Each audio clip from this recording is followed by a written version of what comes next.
who's joining right now. Let me send out a link to the live stream. Welcome, welcome everyone. Welcome to Stagehand Office Hours. We're just gonna get started in a little bit.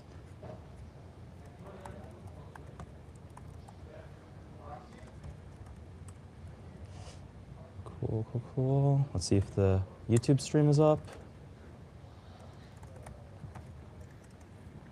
Cool, YouTube stream is up. Is Twitter up? Yeah, check if Twitter's up. Yep. Are we live? Twitter's up. Awesome, awesome, awesome. All right, cool. And let me just get the YouTube stream in here. Let's also check chats. Can you pull up your chat? I'll pull up the stream as well. Twitter one? Yeah. Hey everyone, if you're joining, we're just getting started in a second. Yep, chat's up. Cool, awesome. And let me also send out a link to everyone. Cool. And I'm gonna announce this for everyone.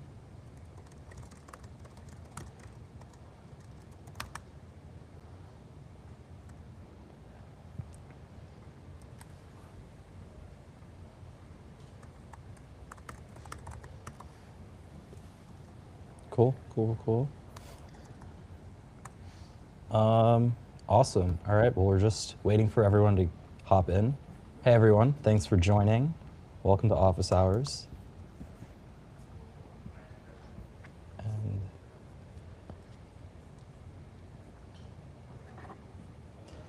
awesome. Let's see where everyone's tuning in from.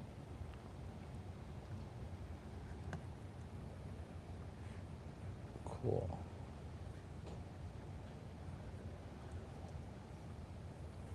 Awesome. We'll get started in just a second, guys. Waiting for everyone to roll in.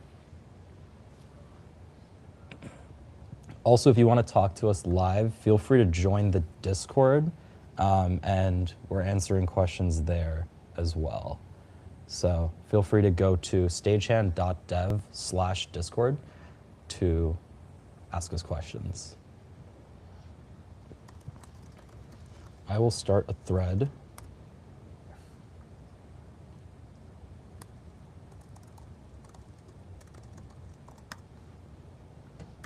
Cool. All right. Well, we will get started super shortly now. Hello, Tony. How are you? Good to see everyone here. Awesome. Okay, and we just get our last.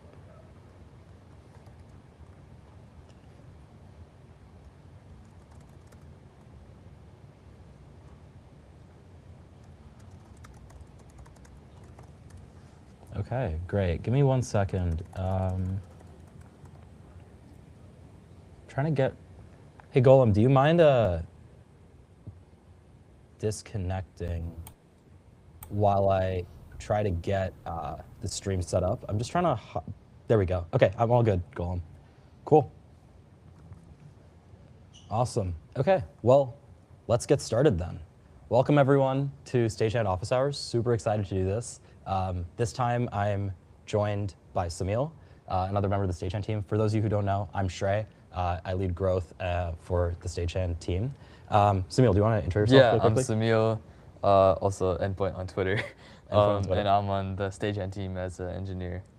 Awesome, cool. So Samil's going to be helping me out today, and we're going to go through a bunch of awesome product releases, both for browser base, for Stagehand, which Samil's going to show off, and then we're going to switch to community demos.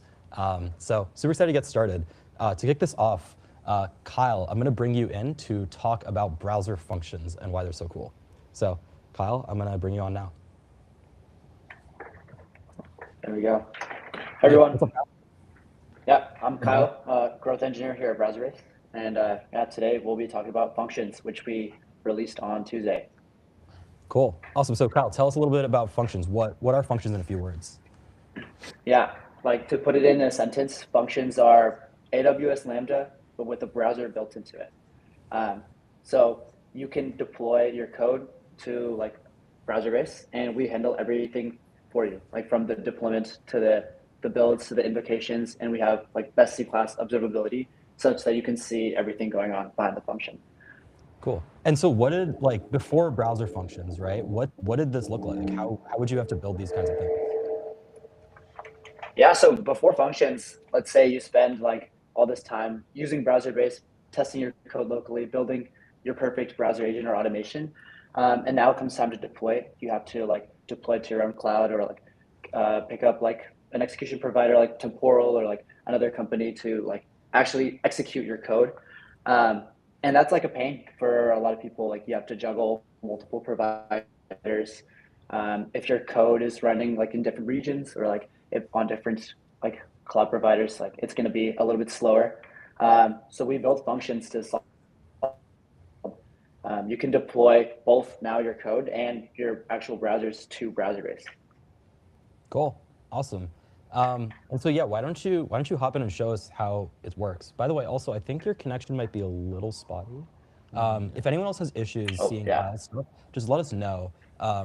But yeah. Okay, Yeah, great. Yeah, Kyle, do you want to share your screen and let us know? Yeah, let me go ahead and do that really quick. Cool. Also, Kyle, if you're on the browser-based team, why aren't you in the office?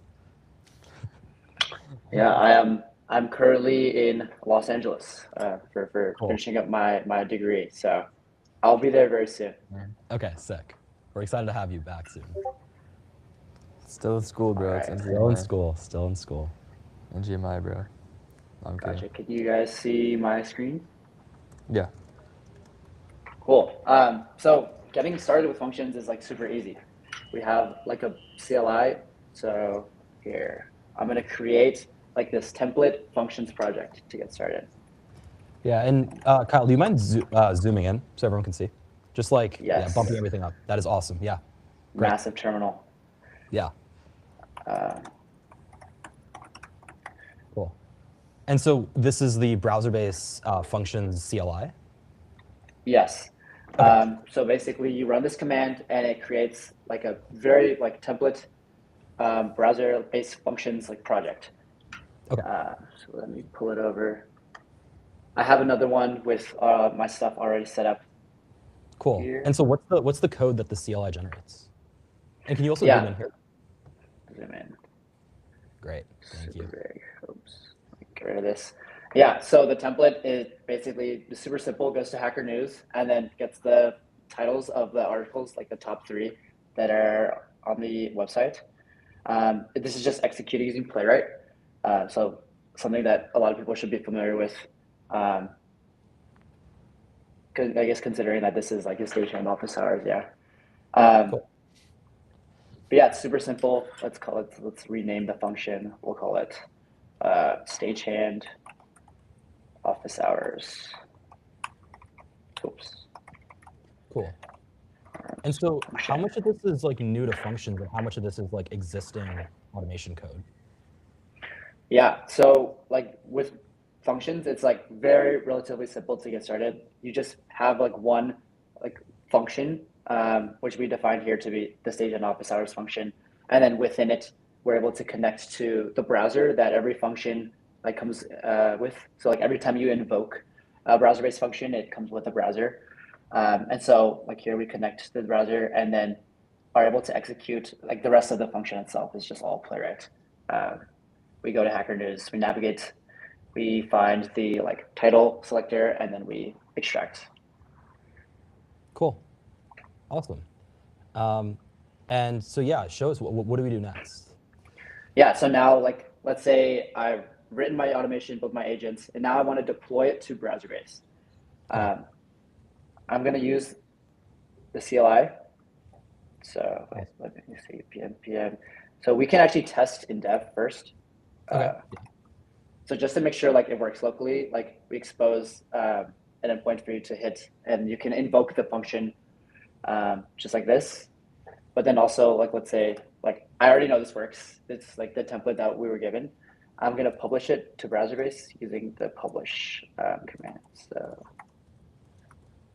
here we go, and it should take like maybe less than a minute to upload to browser-based, and then I can pull over my dashboard. But it's just bundling the code that I've written and then deploying it to browser-based.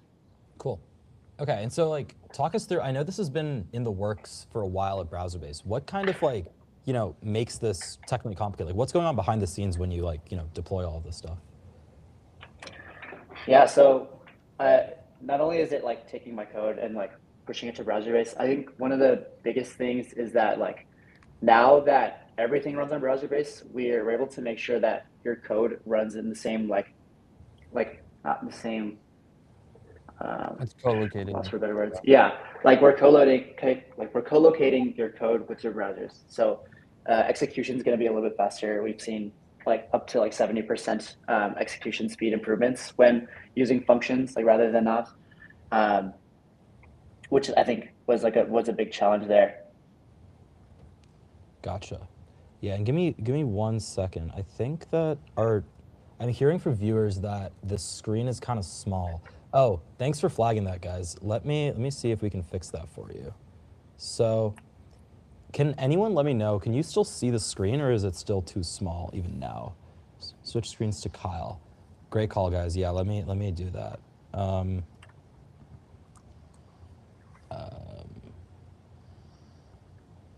Cool. Can you guys see? It's delayed by a little bit. So. It's still delayed? Yeah. Let's see if this changes things. I think it might be because we pinned the screen. Still too small? I think it looks like this right now. Oh, I see. I think we're just pinned. I think that's the issue here. Yeah. And pin the screen instead. Unpin.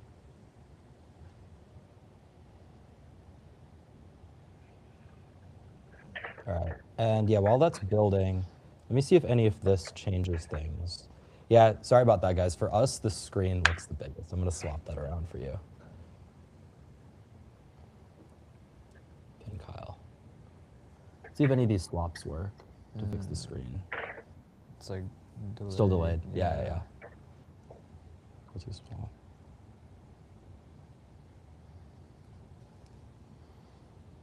Weird that our camera is still the one that's pinned. Yeah. What are the other layouts? Yeah.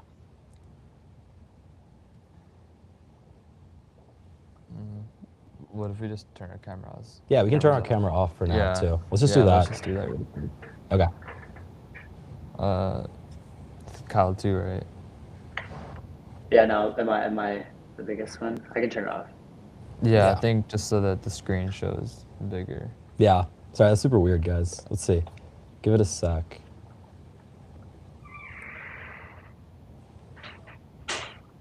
Yeah, so Michael, looking at your question here, trying to understand the difference and the benefits of new browser-based functions versus running a Stagehand script in another Lambda provider. Faster execution due to co-location.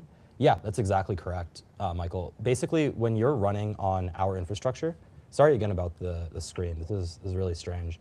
To answer your question, when you're working with browser-based functions, it's located on our cluster and co-located with our code. So the round-trip latency between the CDP commands coming from your script and the browser are minimized, and so you just get a lot of speed benefits from doing it. One main example of that is like if you've ever used like Playwright's keyboard.type function and pass in a string, it's gonna send an individual CDP command for each character that you write.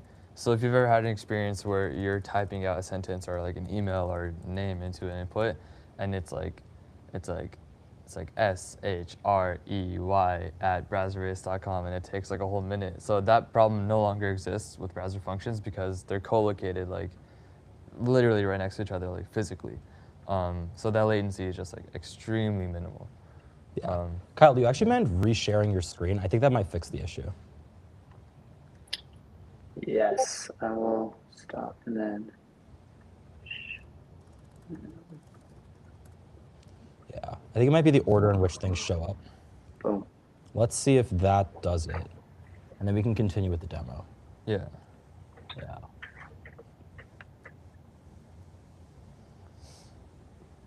All right. Kyle, I think your screen share is still loading too. No, it's still like this. Still loading. Can you? That is so strange. Here, I'll do it again. Share. Oops.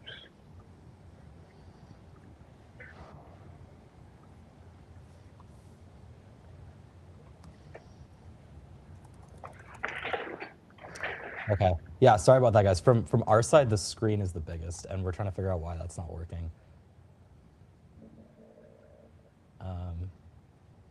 Let's see.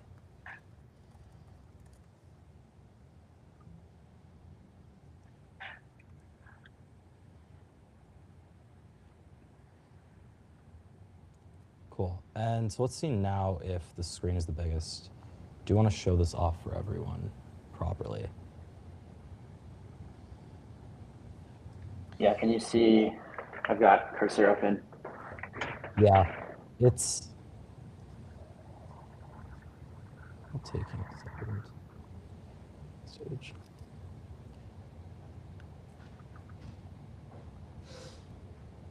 Okay, well, let's do this, Kyle. We're gonna hop off, and we'll just have you screen share. So I'm gonna hide myself. And now if you just want to take over, you can take over on presenting the rest. Yeah, I got it. Okay, 1 sec, we're gonna hop back. Cool. So hopefully you guys can see my screen. While we were figuring out the live stream, the build completed, and we were able to like successfully deploy the Stagehand office hours function to browser base. Let me pull over my dashboard. Oops. Hopefully you guys can see this. Sorry if it's a little bit bright. I'll zoom in. Oops. But yeah, in the browser-based dashboard, there's a tab on the top left that says functions, and this is where all of the browser-based functions that you deploy will be. We can see Stagehand office hours function. I created it about 5 minutes ago and successfully deployed it. Here, let me zoom out. So from this dashboard, we can invoke the function like manually. So it's going to give us like a curl request with our API key and everything. We can also invoke the function directly from the CLI using this command. So every function gets a unique ID, and so that function ID will be able to invoke any function via the ID. We'll invoke it from the dashboard for now, just to show it. So from the dashboard, I just click invoke, and now we're successfully running this function. All of these functions are serverless, so you don't have to worry about like managing the server. Everything is completely like done under browser base. Let's see. So yeah, so right now the function is running. As we saw from the code earlier, it's basically just going to go to Hacker News, get the titles of the top 3 articles, and then return. So we can see here. You can actually check after, but each function will have the browser running. Oh, there we go. Yeah, so now we can see, now that the function has completely been, like the invocation is done, we can go and check, yep, in the like complete logs.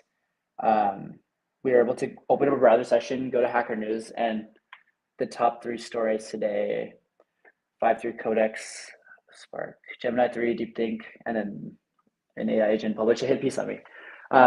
So these, I mean, we can actually like verify, is Hacker News, is this number 1? Yep. So we opened a browser session, we successfully pulled the titles of the top 3 articles, and we like invoked it in this function.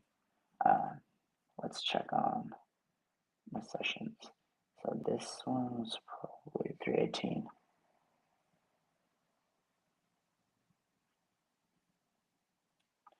Did we capture it? Oh, this is probably not the right session. There we go. So you can see like every single function that has a browser session attached will also have like a full session recording that you can save.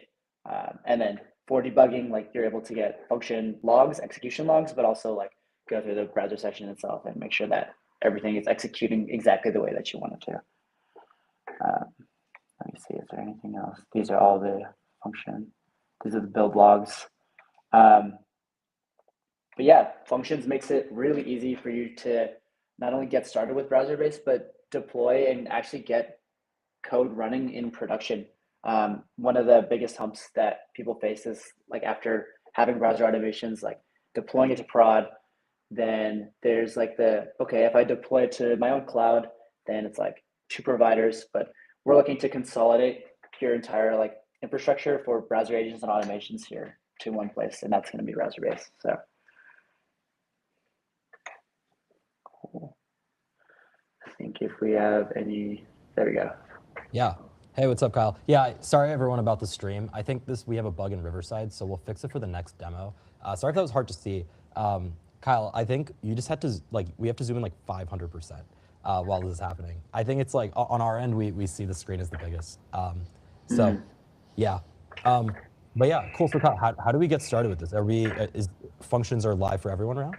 Yeah, right now functions are generally available to everyone that has a browser-based account, and they're totally free. So if you have a browser-based account, you run a browser session, you have access to functions, and we make it really easy to get started. Functions are in our docs. Here, I'll actually open our docs. Functions. So like the entire functions reference is just here in our docs. So you can check it out here. Like I said, we have like a really simple init script that gives you the template project. So you can basically have exactly what I just showed in Stagehand Office Hours ready for you to go. You deploy with one CLI command, and then you can just one click to invoke.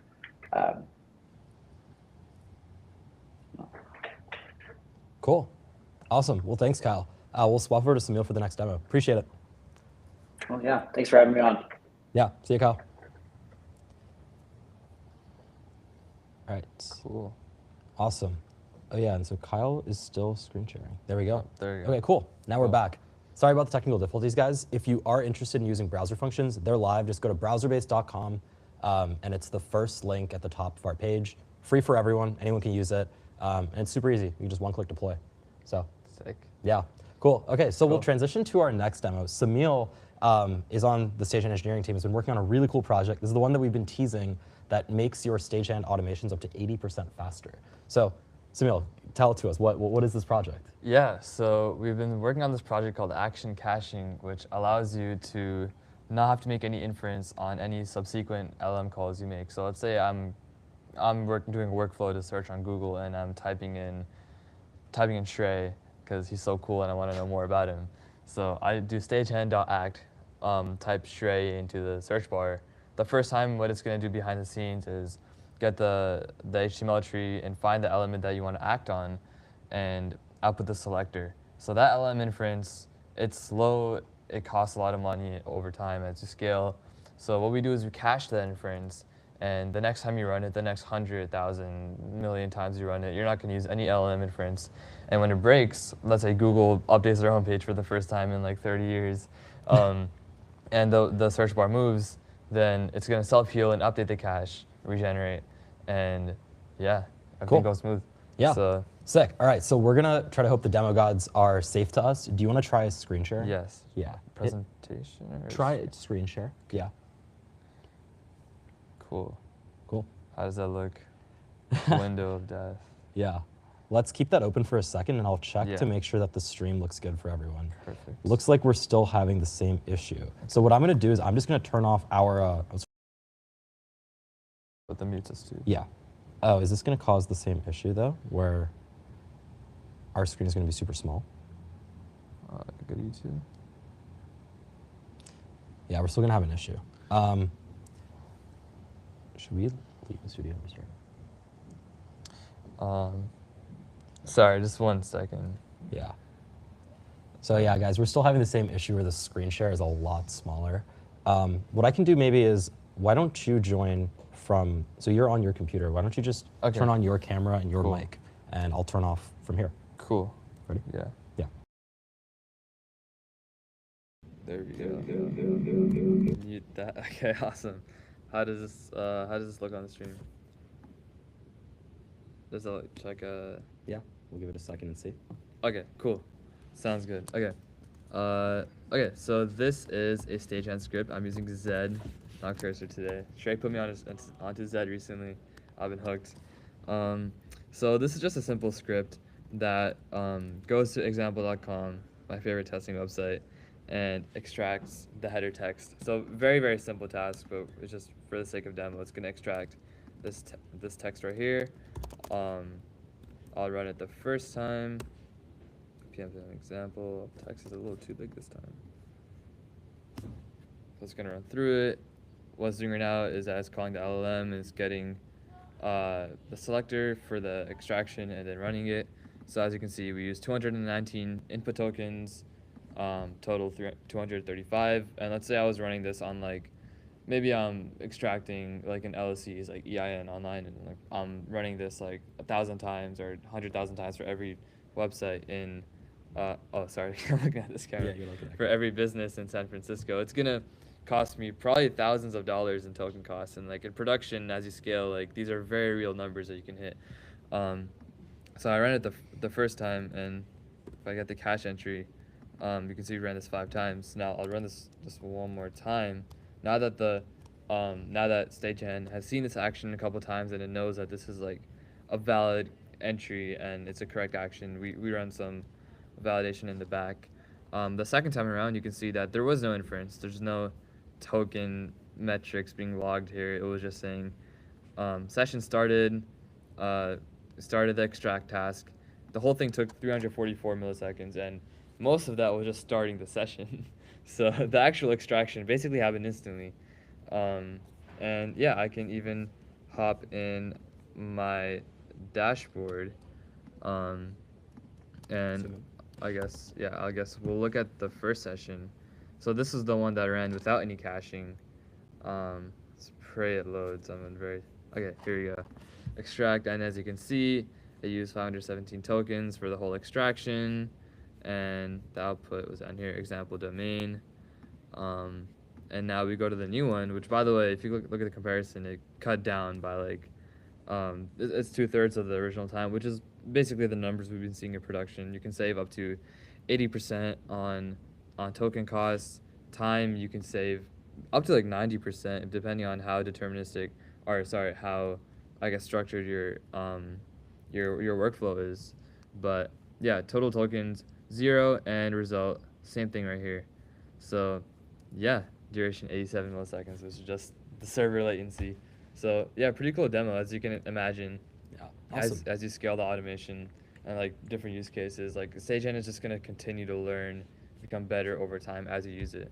Cool. So yeah, and so let me hop in here. Sorry guys, we're gonna work off this camera now. Well, so if you want to stay on the screen, yeah, the main screen. Yeah. So we had a question from Dante. Does caching work for agent calls, for stagehand.agent? Yes and no. So agent sometimes can use computer use, and sometimes it'll use individual act, extract, and observe tool calls. So for those tool calls, yes, it'll work, and as you hit that validation threshold, you'll start to see more caching. But for more general like workflows in general, not at the moment, but we're looking to get that out as soon as possible. And from a design perspective, what makes that hard? Because I can think of a few things. Like it might be hard to like, if you're telling an agent to go and complete like a nebulous task, you might not want to cache the exact like selectors of the steps there, because the task itself might, like even though the prompt is the same, the actual steps might change. Yeah, so what we do under the hood is that we take a hash of the DOM. We try to understand exactly how the page is structured, and if anything changes, like a button moves or content changes, for example, then that entry is no longer valid. And I think the main problem and the main hurdle we've been trying to get over in developing this is trying to figure out when is an action that we're looking at now, the state of the page that we're looking at now, actually equivalent to when we first hashed the entry. So that's been the main problem. And then the second most difficult part about building this was validating that when we make an action, how do we actually determine that the action was that we're caching was actually correct? Like maybe the LLM just clicked on some random button and typed in Samil instead of Shrey on Google, and then it's saying, oh yeah, this is the correct action. But how do we actually know that that's like the right action to make? Because we don't want to cache the wrong action. So those are, I guess, the two hardest problems that we've had. Cool. Yeah. I'll swap back to us now. Hey everyone, we're back. We should be back on the same camera now. If everyone can see us, cool. Now we can talk to you more properly. Stop sharing my screen. Yeah, stop sharing your screen. Yeah. Cool. And so another question that we had, Samil. First, when are we releasing this feature? So it was supposed to come out today. Obviously, developer getting things out in prod, always delays. But we're looking to get it out today if everything goes smoothly. So yeah, drop in how do you want them to send our project IDs? So we're giving out early access to anyone that joins the stream. We can enable it for your org so you can try it out in closed beta. So if you want to reach out to us in Discord, you can DM me your project ID and we'll get it enabled for you. You can also email me at shrey@browserbase.com. I'll also put it in the email or in the chat. So yeah, just shoot me an email and I can get you on the list and we'll have it enabled in the next few days for you to play around with. Cool, I think we have like 1 or 2 more questions here. Let's see. Does it work for hybrid mode? And how is this different than the caching that was released with V3? Yeah, so the caching that is in Stagehand right now is local caching and it writes to your file system. So in between file systems and different agents, it wouldn't carry continuously throughout different sessions. So now this is deployed on our API. So as you run at scale, it's gonna maintain that cache on our end, and we're gonna make sure it works at scale and smoothly. Cool, awesome. All right, guys. Well, thank you for all the questions. We'll get back to some more Q&A after, but I want to bring on our next guest because we have some really cool community demos as well. So I'll be bringing on Sharif from Cerebras to demo something that he built that we think is really cool, a cool use of Cerebras and BrowserBase together. So Sharif, I'm going to bring you on now. And let me know when your camera's on, Sharif, as well. Let's see. Yeah. All right, Sharif is going to take a second to hop back in. And when he's ready, we'll move on to his demo. So to give you guys some background, here at BrowserBase, we're always trying to help developers come up with really cool new use cases. Hey, Sharif, you're in here. So this is a partnership that we did with Cerebras that will be dropping in the next few days. You'll see the full code for our demo tomorrow, but this is an early sneak peek at it. So, hey Sharif, how are you? Let me see if I can hear you. Sharif, I'm gonna unmute you. Can you hear me? Oh, here. Oh, okay. I think he needs a sec. Okay, no worries.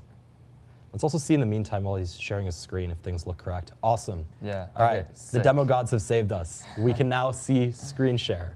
This is huge. Nice. Cool. Okay, Sharif, I think, is relogging one more time. I hope that's the last time. Oh, yeah. There we go. Perfect. We got you, man. Third time's the charm. Third Hey, time's the Sharif, how are charm. I'm doing good. How are you guys? Good, good. Thanks for staying up. You're tuning in from Poland, right? Yeah. Yeah, Tuning in cool. from Poland right now. What time is it over there? Like midnight. Okay. Dude, yeah, Pretty well, late. thank you for That's staying on. okay. Really appreciate it. No worries. Cool. I Do will you want to tell us a just little bit jump. about you and what you do? So I've been working in tech for the last 8 years, mainly as a developer. Lately, I've been working in AI. I've put up a lot of quantizations and prunes of different models to get them running on local hardware. And I like to do experiments, just like going down technical rabbit holes. I try Cool. to implement research papers. But yeah, I joined Cerebras lately to help them with DevX, and yeah, Awesome. I'm excited to demo this. Yeah, let's hop right into it. Yeah, tell us about what you built with Cerebras and BrowserBase and give us a demo. And also, if you don't mind Yeah. zooming in a little bit as well. Zooming into the screen. When you show anything that's not a slide, could you zoom in a bit? Definitely. Cool. So I'm just gonna use this to organize my thoughts, and we'll jump into the code in a second. Sure. So yeah, I've been coding with AI agents for the last 2 years. I don't think I've written a line of code in a year, and practically everything I do through these agents. And one thing that you learn using these things is that if you have incorrect information, you're going to waste a lot of time if you're feeding them incorrect information. they will do stupid things, and yeah, it's going to be a pain to clean up. So let me go over the example here. There are some research papers that indicate like the developer experience. This was the GitHub DevX report. They do this yearly. Is bad docs will reduce the amount of adoption for your tooling. I think this is pretty obvious, but there is a number on it, and it's like 3x. So in comparison to other libraries that are similar, there was another research paper that was released last year that shows that almost like so on average 80% of all incorrect tool calls triggered by LLMs, we're talking about frontier models, are typically because of outdated docs that are available within the same repo. I recommend checking this out. It's super cool. Last thing is there's this guy called Dex. He is part of Human Layer. So let me see. Yeah, this is such a good video that goes into like how to work with these things without without screwing up. And basically the gist of the video is that one line of bad documentation is 1,000 lines of bad code, which I think is super true. So taking that all into account, like how long does it take to update your documentation? A lot of time, and people tend to not do it because building features is a priority most of the time. And what we want to do is try to like leverage the LLMs themselves to do this work so that it kind of happens in the background. And the way we do that is by using automations. Browser-based is a great example. However, if you were using browser-based with like a typical LLM that's running at 50 tokens a second, 50 tokens a second, it's going to take you 10 minutes to sift through whatever 20, 30 pages of docs. And with Cerebras, which I've been using like pretty consistently lately, even before I joined their team, it can take less than a minute, which is what we can demo here today. So there's this notebook that I'll share tomorrow, and then we're also going to do this in a repo. But this notebook just goes over, I'll run it while we take a look at the bottom. Cool. Here. Do you mind zooming in here? Yeah, definitely. Cool. And so what's in this notebook? Yeah, so this notebook is just like step by step. It is installing dependencies, loading up like your target repo that you want to run, this process on, defining data models, then crawling the documentation, loading the GitHub source code so you can compare against, doing the AI analysis with Stagehand and Cerebras, and displaying the results. It's 6 steps. It's pretty simple, and it comes back to you with all of the links that like go to nowhere. The example I used here was the David P. Kahn. So this is React. What is it called? React form hooks. So so React Redux hooks. So this was like Redux for state management. And do you still mind zooming in a bit more? Mm-hmm. It's a little hard to see. Yeah. That's great. Yeah, a little bit less. Yeah. Yeah, there you go. That's perfect. Thank you, man. So this repo is full of like bugs. I picked it just to kind of demonstrate, and also to have like a source of truth that we can compare against. But there are dozens of GitHub issues. A lot of people depended on this for state management in React, and yeah, it's just full of issues. And so it took about a minute for this to run. I think it's like 50 seconds or less. And when you're done, you get like this entire analysis that shows you. So for the analysis part, it actually took 11 seconds to scan through the docs, and the crawl took 16 seconds. And it comes back to you with all of the links that go nowhere, all of the issues that you might run into. And yeah, like all of the different typos, incorrect code, inconsistencies when you compare it to the source code. Now, this is still a manual process, and I will not do this like typically. What I'll do is I have any coding agent, it doesn't really matter which one it is. You can use Claude Code. Let me open a terminal.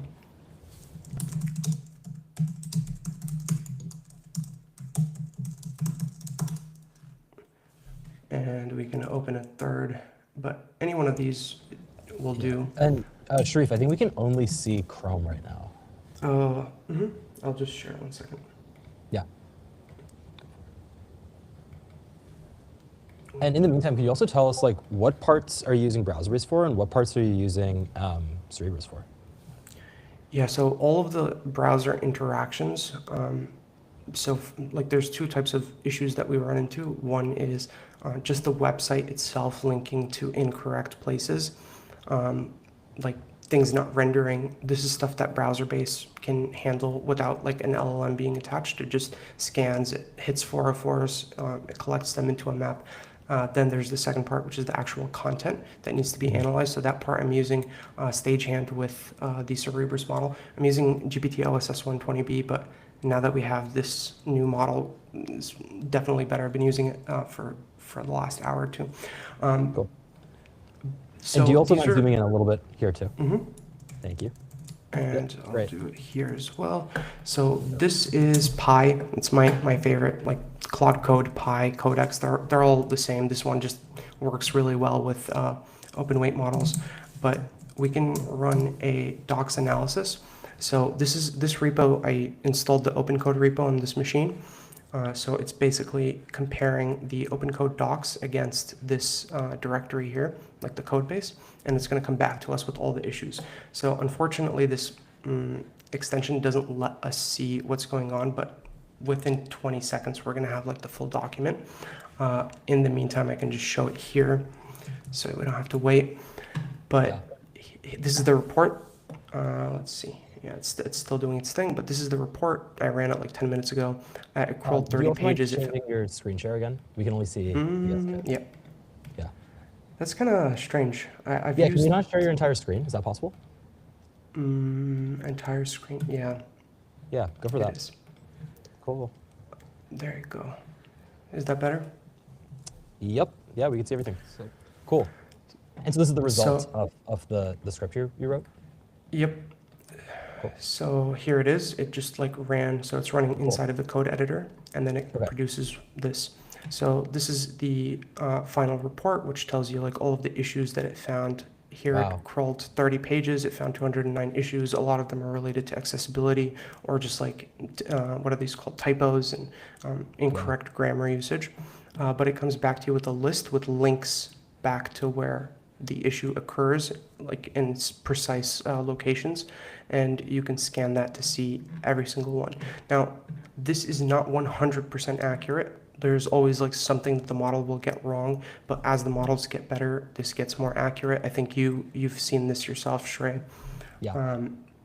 And what I think this would be useful for is two things. So like this is just a demo, but one is having it as a pre-commit hook or run it on PR so that things just happen automatically. You don't have to like manually or consciously keep updating it. And then two is instead of just updating docs, you can imagine that this runs on quality assurance for front-end development. So if you're like vibe coding and you're running these agents and they're doing changes to a front end, you can have like a document, which is the like source of truth of like, this is how the page is supposed to behave and our expected behavior. Now go do these interactions. And the model can then use the browser and like fill up the forms, send things over, and you have automated quality assurance, which typically is like one of the most time-consuming things when you're vibe coding or using LLMs to code. Hopefully this was useful. It's a lot, and you can tighten this up or like, yeah, you can reduce the amount of things that it catches, make it more accurate, or you can let it catch more issues, but then you have to deal with more inaccuracies. Let me know if you have any questions. Totally. Yeah. Any techniques that you think would help increase accuracy, like using an LLM as a judge or like multiple passes? What are some things that you've tried, if any? Yeah, so the more precise you describe, so I've tried a few things. So I've tried a few different LLMs. Typically, the larger the model, the better it behaves. I mean, it's pretty obvious. So that's like one big thing is you have larger models, they will typically do better. There's also models that are very good at documentation. So an example is GLM. Like it's really good at docs. I think the lab behind it has focused like tremendous efforts on making documentation builders and styling and just like writing style. So picking a model that's this is the company behind GLM makes these docs where it just takes any repo and turns it automatically into docs for you. And so you just like submit a repo here, and in an hour you come back and there's a docs site. So picking the right model, then defining like what you're trying to catch specifically. So for me, I'm defining like a lot of things just for the sake of the demo, but I would probably cut it back. Like I don't really care about accessibility things. I just want other stuff. Last thing is you can use LSPs. So are you familiar with what an LSP is? Yeah. A So language server protocol. you can configure it to scream at the model if it writes like too much or too little, or like if it uses like use effect in the docs, like just scream at it and don't let it commit that. Last thing is, well, the thing that you mentioned is I thought it was really smart is having like broken docs on purpose, like that everywhere it's broken, and then just like running the model on that and then having a judge. And the reason this is good is because then you can tweak the prompt, and if the prompt works on this broken site, then it'll probably work on most other sites. Yeah, for context, when we were like testing this, I wrote my own library called Cloud Store, or I prompted it using Claude, and I told it to make a super broken library that like has a bunch of broken docs generated on it, and I used that to iterate to try to like see if we were getting better or worse. Nice. So yeah, yeah, I think there's a lot of ways. It's a hard nebulous problem, right? Like what makes good docs, what makes bad docs, and then like what makes inaccurate docs. So yeah, awesome. And you Well, can, yeah. last thing is you have like this sequence. So I can't really zoom in on this section, but Yeah, no worries. you can basically run it and it outputs the results with a timestamp. So if you run it today, tomorrow, you can see how it's changing over time, which would be pretty cool. Cool. Awesome. Well, yeah, thanks, Sharif. Really appreciate the demo. All right. See ya. Thank you. Yeah. Cool. And Sharif, if you also don't mind, I'm gonna. Cool. So yeah, guys, thanks for the thanks for sticking around for this demo. If you're interested, we'll be releasing this tomorrow. So if you follow BrowserBase on all our socials, we'll be sharing this template, and you can play around with it yourself. So for our next demo, I want to bring up Dan from Converge, who's going to share a very cool use case of BrowserBase, Stagehand, and Convex. So Dan, I'm going to bring you on stage, if that's good with you. And let me do that now. What's up, guys? How's it going? Hey, good, Dan. How are you? Let's just give us 1 second. I think your camera's still loading on our end. Cool. All right. Okay, we can see you. How you doing, Awesome. man? Good, good. Thanks for having me, guys. Yeah, totally. Well, tell us a little bit about yourself. What are you up to and what are you building? Yeah, for sure. So I'm Dan. I'm the co-founder of Converge, which is Converge.run. It's like a vibe coding platform, but we use Convex for the backend for all of the projects that get made. And we do this for a number of reasons, but generally we just think Convex is the best backend for AI coding agents. And because we integrate with Convex, we also integrate with Convex components, including the new one from Stagehand that you guys have put out. And we have a bunch of cool use cases around it. Awesome. Yeah, Dan was the first person to open a community PR telling me that the agent workflow was broken for Convex components. So thank you, Dan, for being a contributor. I appreciate you fixing my broken code. Of course, happy to help. Yeah, I'm always the first ones. And whenever there's a new component, that's awesome. We like to get into Converge as quickly as possible. And so we're always happy to help there. Yeah, totally. Well, give us a demo. Show us how Converge works. Alrighty, let's do it.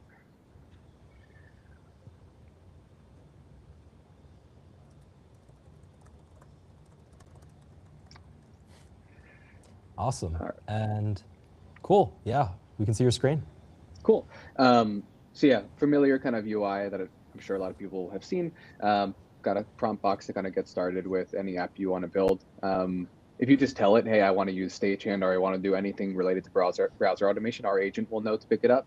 But you could also, if you want to just include it, that will basically include and install the Stagehand Convex component, which has a bunch of pre-baked functionality built in. I built a couple of examples beforehand, and I know you have someone who will have much more test automation information coming up soon, but built like a really simple kind of test automation app using the Stagehand component. It was really just one prompt, poorly typed out. So build a QA app using Stagehand. Basically, I can build some flows and like add some URLs, and it will go and test those. And it was just one prompt, and then I used another one to fix an error, and it was good to go. Honestly, it worked way better than like I initially thought it was going to. But so we have this one, which is basically just testing that our sign up flow isn't completely broken.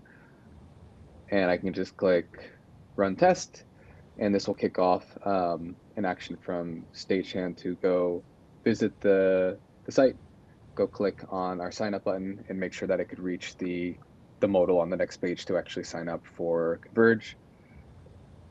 And because it's convex, everything is updating and syncing in real time. So you'll be able to see activity as things are happening. Yeah, it's really, really cool.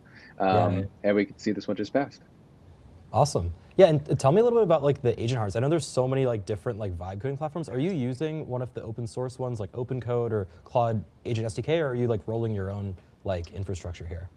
Yes, we rolled everything. We forked Chef, which was Convex's like vibe coding kind of like demo. So we forked that and kind of ran with it to make it more kind of production ready and like a couple of other things that we had to do.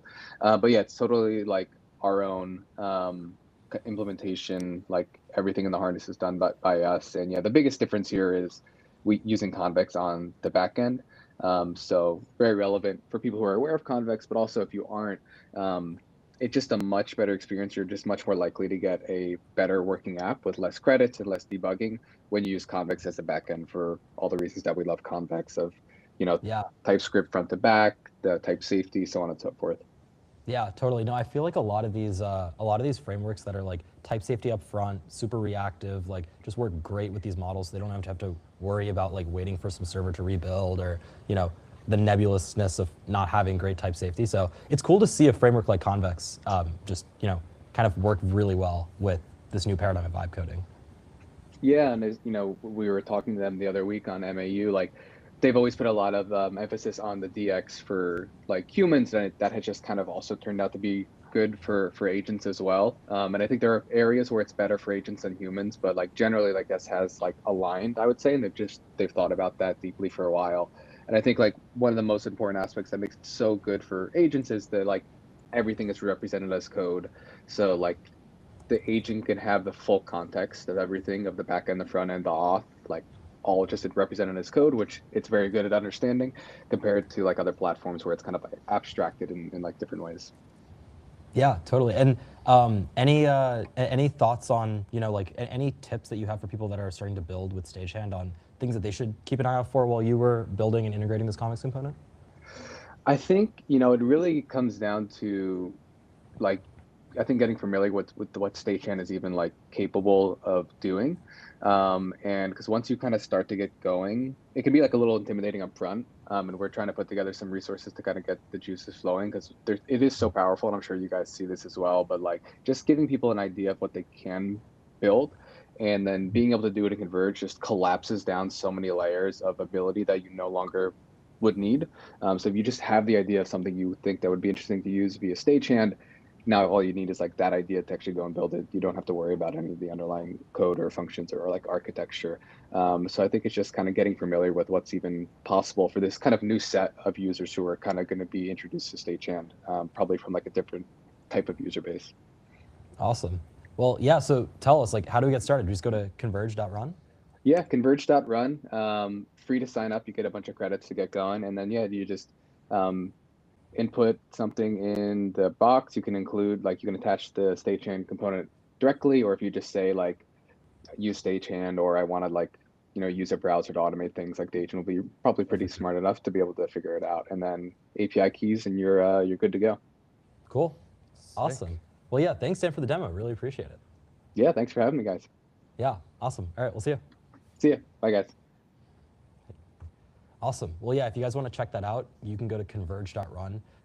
Yeah, dude, Dan really saved me there. I pushed this convex component, had a bug in it, saved me first PR. So really appreciate you, Dan. All right, for our next demo, I want to bring on Raul from Ambrogio. And I will bring you on right now if that's okay with you. Hey, Raul. Yes, can you hear me? Yeah, we can hear you. Am I saying your name right, Raul? Hey. Yes, perfectly. Thanks for having me. It's a pleasure to talk with How are you doing? I know you're tuning in at like 1 a.m. right now. Where are you based? Yeah, it's 1 a.m. I'm in Paris. Our company is in Amsterdam. Cool. But yeah, it's almost 1 a.m. But Awesome. happy to be here. Yeah, thanks for staying up. Yeah, of course. So let me know if I can manage to share the screen. Let's see. Yeah. We'll check. We'll wait like 15 seconds to make sure the screen share looks good because we've been having problems. But yeah, feel free to screen share. I go for the entire screen. Maybe it's easier. Okay. Yeah, let's do entire screen. Cool. And then just give us a second. I'll check that everything looks good. Cool, yeah, we're looking good.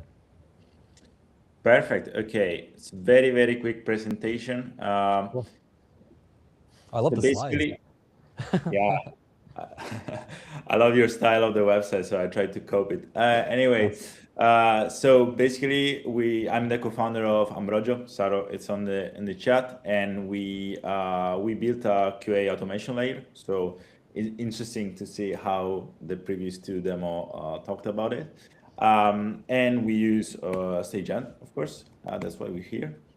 So what we build is a QA automation platform specifically for product teams. So the idea is having a platform that it's enabled to discover new end-to-end tests and to write them for you, and then you can edit them in another language. And the final goal in business purpose is basically to have a almost full QA cycle in one click. You can do this like either in the CI/CD or like scheduling tests. I mean, everything you can imagine about the QA. I think for today it's a bit more interesting how we are using Stagehand. This doesn't show, but basically all the starting point, like we really put a lot of effort in the onboarding of our users. So we wanted to basically show the wow moment as soon as we can. And for this, we said, okay, we will start just by having a product URL. So our users put just a product URL, and then we have the first Stagehand discovery agent, which is a bit more vague. And the goal of this agent is to figure out three scenarios that are the most important to be tested. And he doesn't need to figure out how to do them, but just what is the intent, the goal. And then these three separate goals goes into three different Stagehand creation agent. And this agent basically try to achieve a goal, and he can go back and forth, and they have custom tools to do that. And at the end of these three agents, basically the output is everything that the agent did, but we don't need that, right? We just need the happy path. So we have a custom parser that basically took all the steps that this creation agent did, and tried to figure out which are only the one that were important for the task to be completed. And this also needed to, let our user consume only the correct credits. It's also linked to the pricing, all of this stuff.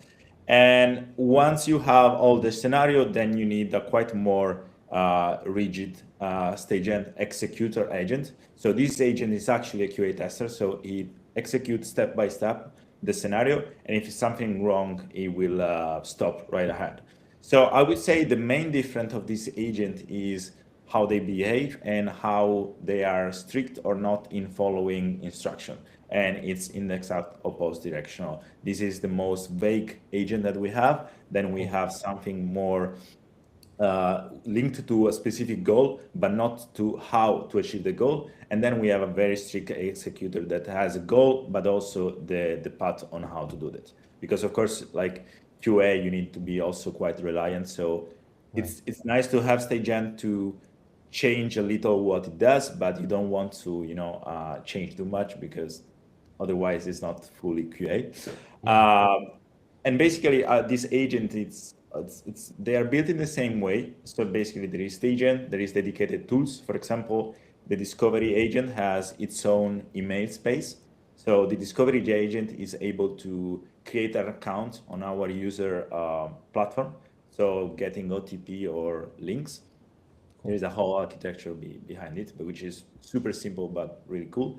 And of course, a dedicated prompt that we use all the tracing to improve it constantly.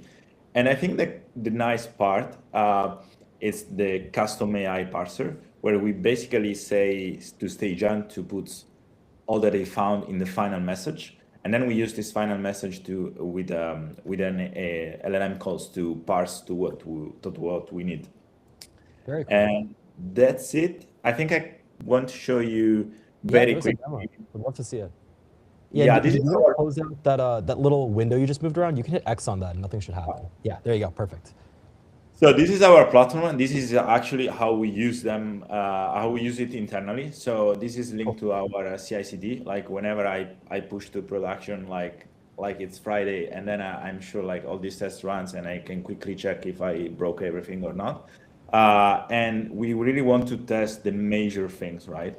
I think this is the correct way to think about AI QA, because basically with AI in QA you can test much more longer stuff. So you should think not about like specific dots, but really about intent, like what this app is about, right? And then you will figure out there is like not so many flows, and you really want to test the flow end to end. This is, I think, the most important thing to do in QA with AI. But just to show one of these tests, this is one which is already generated, so it will be run by the executor. But this test like got basically they get parsed by the creation one. So it starts with an URL, and then you have the login button. Then you have all the credentials. Click on the login button. Click on the product. Authenticate.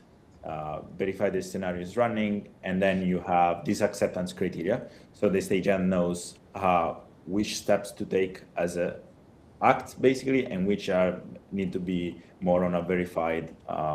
So to be more strict on the verification. And then we have the recordings. Yeah. I know there is a lot going on in the recordings. I still need to figure out exactly how to tackle this, because this was quite difficult to get it right. But yeah, I mean, that's our platform, I would say. And Yeah. Very cool. So I wanted to ask, as part of this, I know you mentioned there's like the discovery agent. Are you just putting in the URL and then it's generating the steps, or are you writing down the steps as well as the URL and then it's going from there? No, just the URL. You can provide the credentials, because of course, most of our applications are behind a login wall. But if you don't provide credential, he will try to do the sign up for you, because he has an Ambrosia account. So the stagehand can, as a tool to fetch emails. Cool. And you mentioned that you have different like tool calls. Do each agent, like the discovery, the creation, and the final executor, do they have different tools, and which ones, if so, have what tools? As of now, the most important are in the discovery. So the one we started implementing is this one for the authentication, really. So we built the email one, and now we are figuring out how to do the social logins, which is also quite a wall when in QA. And social logins, you mean logging in like OAuth with like login with Google, login with Facebook kind of stuff? Yes. Yeah. Cool. Awesome. And you mentioned you also have an OTP code tool, like for phone numbers. Is that correct? Also for emails, yes. Cool. So to get OTP from emails. Yeah. Very cool. Awesome. Well, any tips you have for people that are getting started with Stagehand Agent? I know you kind of know the ins and outs now. So, any tips? I mean, I would say always like start small and like try to put I think the trace like from the beginning. This is something we kind of skipped at the beginning. Like we didn't have really tracing, and it's really helpful to make everyone more sane and understand where Stagehand is blocking, and then you can improve, because basically the point is like improving the quality of what you do, really. That's the problem with automation, right? With AI, you want them to be reliant, and the only way is trying to have fully visibility of all the quality issue that you have with your agent. So I would just say like really put the tracing from the beginning and double down on actually like improving the prompt based on that. Yeah. Cool. And then I have many tips for how to how to show the video, because there is some tweaks there. Like for example, you don't want probably to close this browser-based session so fast, because otherwise here you will see like an ugly DevTools disconnected. So you need to tweak about user experience to say, okay, do I have the recordings ready? Which in this case, I know you improved it, but in this case it was like 20-second delay. So you want to wait those 20 seconds to get the recording before closing the session. And then once you have the recording, you can switch from the live view to the recording view. Otherwise, you will see this blank space for 20 seconds, which is very ugly. So this is something like I really thought a lot about it, basically to hide the complexity to the users. Yes. Yeah, totally. That's a really good call out. Yeah. Cool. Well, awesome. Well, how do people get started? They can go to ambrogio.tech. Yes, I think you can see here the app, and there is a free trial where you can play around with some credits. And yeah, of course, any feedback, it's more than welcome. Awesome. Cool. But Well, we really like looked forwarding all the cache you mentioned. Yeah. For us, this is really important, as you can expect it, because these tests run every day. Yeah. So Yeah, yeah. totally. Well, Raul, just shoot me an email after. We'll get you on the private beta. Yeah, perfect. Yeah. Cool. All right. Well, thank you, man. Thanks for staying up. Thanks. Appreciate the demo. Thanks. Yeah. Bye. See ya. Bye. That was a really cool demo. That It's was cool, pretty sick. dude. Seeing like multiple stagehand agents like that, like all Yeah. have different use cases. Yeah. It's very cool to see. And also like all these tool calls. I forget like how powerful you can like have all these different things. Yeah. Yeah. So They use the custom tools there. yeah. Totally. Cool. All right. Well, I think we're waiting for our last demo. We're gonna have Golem join. Golem, if you're able to, can you join the stream now? And so this will be our last demo. Sorry for everyone going over a little over. I think for our next stream, we will not be using Riverside, unfortunately. Yeah, we'll have to figure out the screen sharing. Yeah. That was a gnarly bug. We should report it to them, to be honest. Probably. Yeah. Cool. Hey, what's up, Hello? Golem? Hey, what's up? Hey, how are you, man? Good, not bad. These Good. Am I connection saying your issues intro are pretty good? interesting. Yeah, Golem. Yeah, you got it perfect. Golem. Yes, Nice. yes, sir. Yeah, where are you tuning in from? From Detroit, Michigan. Oh, sick. I just graduated Yeah. from the University of Michigan. Oh, really? Oh, that's Yeah, awesome. I was in Ann Arbor for the last 4 years. Oh, nice.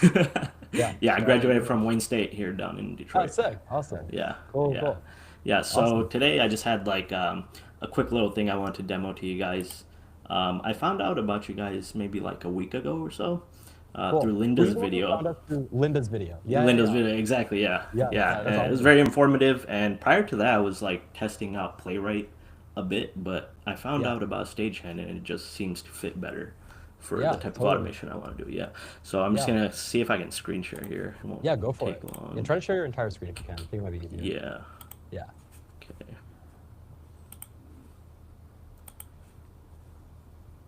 And so before this, were you also playing around with browser automation stuff, or is this your first time really like building? This is the first time I've actually like taken a deep dive into it. But Nice. prior to that, I was just like kind of reading documentation. That was pretty much it. But yeah, this is my first time more or less. So Awesome.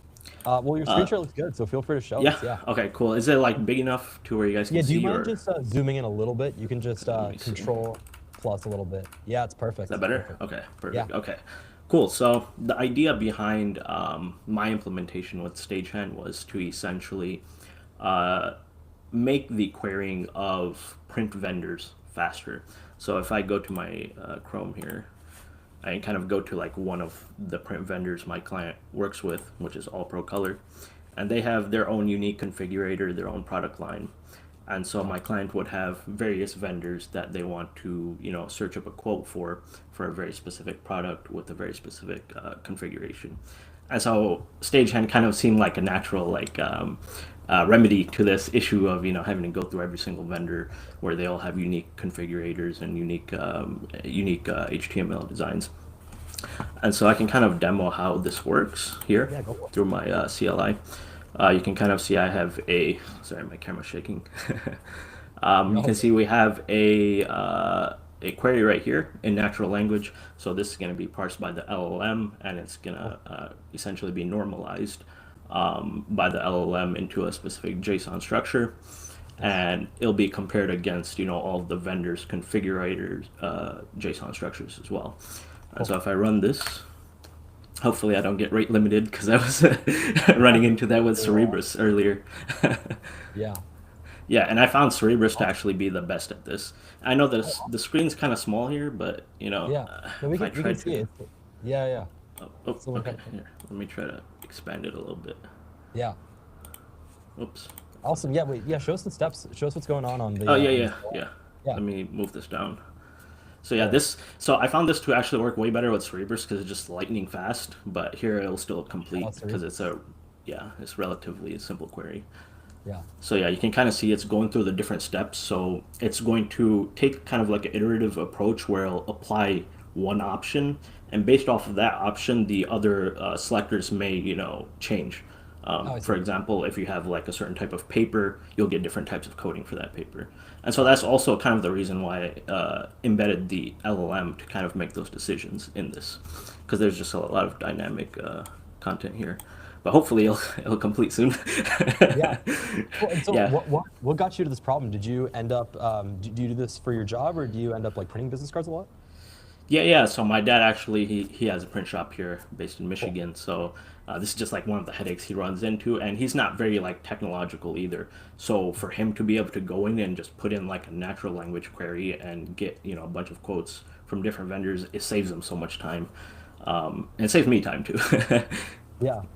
Yeah. So yeah, super cool use case. Cool. And so It's- looks like yeah. we're almost ready Hopefully, there. hopefully, yeah. The And performance so is definitely a bit slower, but yeah. And so behind the scenes, are you using Stagehand Agent? Do you have like a script with like act, extract, observe? Like what's going on behind the scenes? yeah. It's using mostly stagehand agents. Pretty much Cool. all the execute, the act, all of those guys. I can kind of show Awesome. you if this Yeah, will feel free to finish. show some code too if you want to. Yeah, this usually doesn't take this long, but it is much slower than usual. I usually get maybe like 500 tokens per second through Gotcha. Cerebrus, but they're kind of rate limited. So let's kind of see if the configurator is actually applying. Yeah, so it's slowly applying. So this was prior to this, it was 500, so I applied 1,000. I applied the correct card stock, both sides, high gloss UV, all that good stuff. Oh, there we go. It just completed. So Nice. you can see it actually failed, I believe, because it got rate limited. But Oh no. prior prior to this, okay, so this is kind of a fallback here. So it will ask if it's unsure Mhm.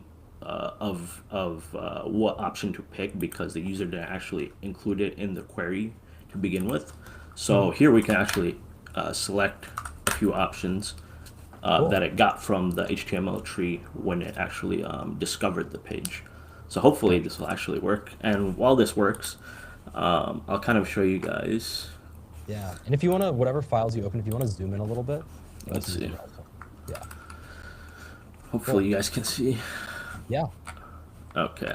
So this is kind of where everything happens. Most of the provider selection happens here. So the idea is to have a bunch of different providers, but the only two models that I really got to work was Kimi K2 Instruct, which has very strict JSON schema output, Gotcha. as well as the GPT OSS 120B model. Gotcha. Cool. Awesome. And how long did this build take? How long? I think I spent maybe a week on it, Nice. less than probably. Um, let's see. Let's see what the output is here. Yeah, it's definitely not production ready, as you can tell, but Yeah, no worries. it was Yeah. working earlier. Let's hope it Yeah. can get to the point. Cool. Yeah, and I found the part about the caching, the browser-based caching, very interesting because it seems like that's something I could actually take advantage of, being able to cache the HTML of specific product URLs. That would pretty much like cut the inference of having to fetch the DOM structure and make decisions on it because it would already kind of know everything on that page. Yeah. Correct me if I'm wrong about that. No, yeah, like, exactly, yeah. Is And that feel free to give us your project ID and we can. Well, For we'd sure? love for you to like dev test it as well.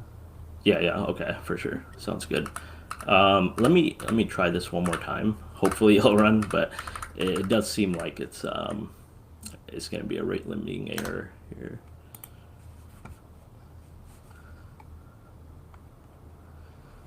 So yeah, you can kind of see the flow. Oh, Yeah, okay. yeah, it's going You through kind it. of see the flow. Yeah, it's going through the navigation. It's finding the product through the product category, applying the Oh yeah. selectors. Yeah, But I see the yeah, you can 420 see. ad there. Yeah, see, I've been getting this like just before you guys started the whole meeting. Yeah. So We, lucky me. But we need it. unfortunately, I Yeah. was able to show you guys it actually succeeding. But Yeah. um, No, this is super cool, yeah. dude. We'll need to see if Sharif can hook you up with some credits.